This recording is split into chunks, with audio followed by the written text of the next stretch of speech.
গ্রেপ্তারের ৯ মাস পর রাজনৈতিক মামলায় বরিশাল ৫ আসনের সাবেক সংসদ সদস্য জেবুন্নেসা আফরোজ সহ ৩ আওয়ামী লীগ ছাত্রলীগ নেতাকে জামিন দিয়েছেন আদালত।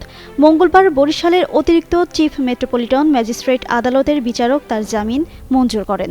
বরিশাল সদর থানার সরকারি নিবন্ধন কর্মকর্তা জিয়ারও হুমায়ুন কবির এ তথ্য নিশ্চিত করেছেন।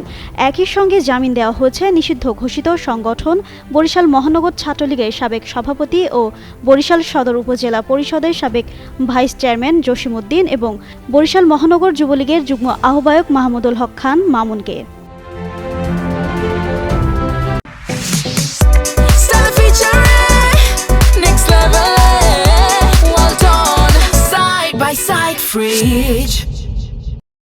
জিয়ারও হুমায়ুন কবির বলেন, বুধবার জেবুন্নেসা আফরোজ সহ ৩ জনকে জামিন দিয়েছেন আদালত।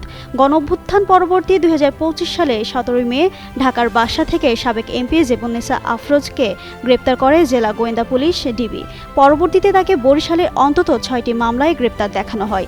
সেই থেকেই বরিশাল কেন্দ্রীয় কারাগারে ছিলেন জেবুন্নেসা।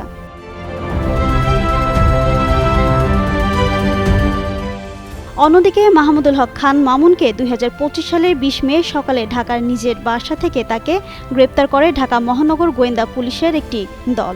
এছাড়া ২০১৫ সালের ১৮ জুন রাতে বরিশাল নগরীর সাগরদী খালপাড় এলাকা থেকে নিষিদ্ধ সংগঠন ছাত্রলীগ নেতা জসিমকে গ্রেপ্তার করে কোতোয়ালি থানা পুলিশ। দীর্ঘদিন কারাবাসের পর চলতি বছরের ২২ জানুয়ারি জসিমের জামিনে মুক্তি পেলেও তাকে কারাগারের গেট থেকে অন্য একটি মামলায় গ্রেপ্তার দেখিয়ে কারাগারে পাঠানো হয়েছিল। জসিম একাধিক মামলায় এজাহারভুক্ত আসামি।